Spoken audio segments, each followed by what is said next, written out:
Home remedies. Hello beautiful mummy's and handsome daddies.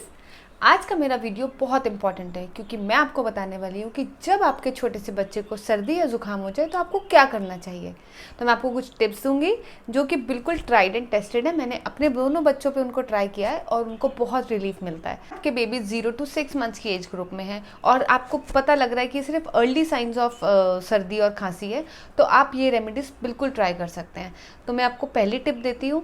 First tip है कि आप doctor से कंसल्ट ज़रूर कीजिए क्योंकि छोटे बेबीज़ हैं, बता कुछ पाते नहीं हैं, तो डॉक्टर एक बार चेक कर लेंगे कि कहीं जो कंजेशन है उनका लंग्स तक तो नहीं पहुंच गया है, क्योंकि अगर तब वहाँ लंग्स तक पहुंचता है तो वो फिर निमोनिया या सीरियस इन्फेक्शन होने के चांसेस रहते हैं।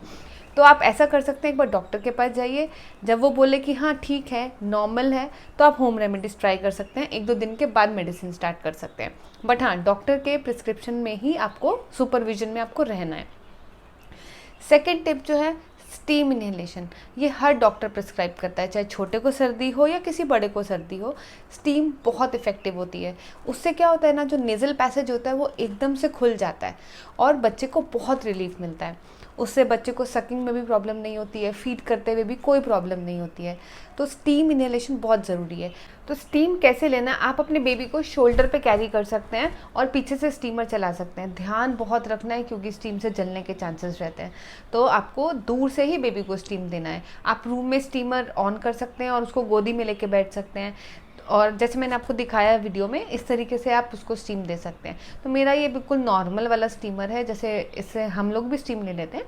तो आप रूम में चला दीजिए और उसके पास बेबी को रख दीजिए, इससे उसका कंजेशन एकदम क्लियर हो जाएगा। थर्ड मेरी टिप है, आप उसको सरसों का तेल में लहसुन डालकर, जैसे मैं आपको दिखा रही हूँ, सरसों का तेल लीजिए, उसके अंदर 4 से 5 कलियाँ लहसुन की डाल दीजिए। इससे उस तेल में गर्माहट आती है और उसे पकने दीजिए। अगर आप इस तेल को थोड़ा और ज़्यादा गर्म करना चाहते हैं तो आप इसके अंदर अजवाइन, थोड़ी सी हींग, वो भी डाल सकते हैं। उससे क्या होता है ना, तेल जैसे ही आप लगाएंगे बच्चे को, उसका कंजेशन रिलीफ होता है और उसको बहुत आराम मिलता है। तो इस तेल को जैसे मैं हाथों पे लगा देती हूँ, पैरों पे लगा देती हूँ और तुरंत उसको मिटन्स पहना देती हूँ, पैरों में सॉक्स पहना देती हूँ, जिससे कि उसको काफ़ी देर तक गर्माहट मिले और उससे बहुत जल्दी उसको रिलीफ मिलता है। अच्छा, सरसों का तेल जो है ना, जब आप उसको यूज़ करें तो पहले आप अपनी बेबी की स्किन पे टेस्ट कर लें, क्योंकि कई बेबीज़ क्या होते हैं ना, उनको रैशेज़ हो जाते हैं, तो बच्चा पहले ही परेशान है, फिर रैशेज़ की वजह से ज़्यादा परेशान हो जाता है। तो सब लोगों को, सब बच्चों को सरसों का तेल सूट नहीं करता है, बट मेरे दोनों बच्चों को ऐसी कोई प्रॉब्लम नहीं आई थी, उनको कोई रैशेज़ नहीं हुए थे। और हाँ, 0 to 6 मंथ्स के बेबीज़ हैं, 3 मंथ के बेबीज़ हैं, तो आप उनको सिर्फ हैंड्स और पैरों पे भी लगा सकते हैं, चेस्ट और पीठ पे लगाने की ज़रूरत नहीं है, उससे भी काफ़ी रिलीफ मिल जाता है। अगर बड़ा बच्चा है तो आप उसको चेस्ट पे, पीठ पर, फोरहेड, नोज़ और हैंड्स और स्पेशली नेल्स के पास, फिर अपने उसके छोटे पैरों पर, उसके नेल्स के पास, सबको लगा के कवर करके उसको सुला दीजिए। फोर्थ टिप है मेरी नेज़ो क्लियर। नेज़ो क्लियर आजकल डॉक्टर ही प्रिस्क्राइब करते हैं, मुझे भी डॉक्टर ने मेरे दोनों बच्चों में प्रिस्क्राइब किया था। तो ये सिर्फ सेलाइन ड्रॉप्स होती हैं, जैसे नमक और पानी की ड्रॉप होती हैं। इसको आप बेबी की नोज़ के अंदर 1-1 ड्रॉप डाल सकते हैं। दिन में 3 से 4 बार आप इसे यूज़ कर सकते हैं और इससे भी क्या होता है ना, एकदम से नेज़ल पैसेज जो होता है बेबी का क्लियर हो जाता है, उसे सांस लेने में बिल्कुल दिक्कत नहीं होती है और उसको भी रिलीफ महसूस होता है।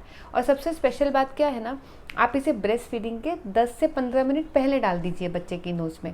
उससे क्या होगा, उसका नेज़ल कंजेशन क्लियर हो जाएगा और उसको फीडिंग में प्रॉब्लम नहीं आएगी, क्योंकि कोल्ड में मैंने देखा है कि बच्चा फीड नहीं कर पाता है, कम फीड लेता है, क्योंकि कंजेशन की वजह से उसे प्रॉब्लम होती है।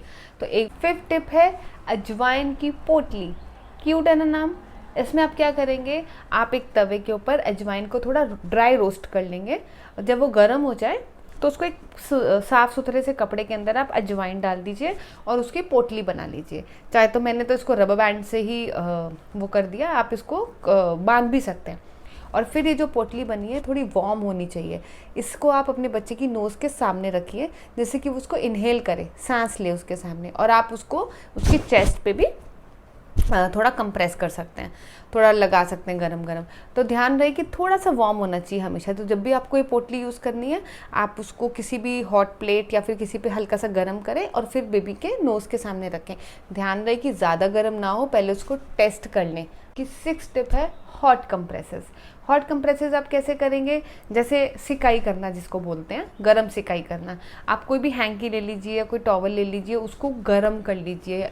अगर आपके पास हॉट प्लेट है या फिर आपके पास बेल्ट है गरम करने वाली, उसके ऊपर रखिए, चेक कर लीजिए टेम्परेचर ज़्यादा ना हो, बच्चे की स्किन ना जले, और फिर उसको चेस्ट पे उसके ऐसे ऐसे कंप्रेस कीजिए, उसको सिकाई दीजिए। इससे भी कंजेशन रिलीफ होता है। आज की लास्ट टिप है ब्रेस्ट मिल्क। ब्रेस्ट मिल्क जो होता है उसके अंदर नेचुरल एंटीबॉडीज़ होती हैं, तो बच्चे को, अगर बच्चा पहले 2-2 घंटे में फीड करता था, तो अब उसको आप थोड़ा जल्दी जल्दी फीड कराइए, छोटे छोटे फीड कराइए, क्योंकि बच्चा जब बीमार होता है तो उसकी फीडिंग कैपेसिटी जो होती है वो कम हो जाती है, वो ज़्यादा फीड नहीं कर पाता है। तो आप उसको छोटे छोटे फीड्स कराइए, छोटे छोटे इंटरवल्स में, जिससे कि उसको डाइजेस्ट भी हो जाए। और ब्रेस्ट मिल्क से अच्छा मेडिसिन कोई नहीं है, और आपके ब्रेस्ट मिल्क में ऑलरेडी एंटीबॉडीज़ होती हैं जो बच्चे के अंदर जाएंगी और उसको बहुत जल्दी रिलीफ मिलेगा। आई होप आपको मेरा वीडियो पसंद आया होगा, क्योंकि इसमें मैंने आपको जो भी रेमेडीज़ बताई हैं वो ट्राइड एंड टेस्टेड है। मैंने अपने दोनों बच्चों पे की है, मेरे फ्रेंड्स के बच्चे भी फ्रेंड्स भी अपने बच्चों में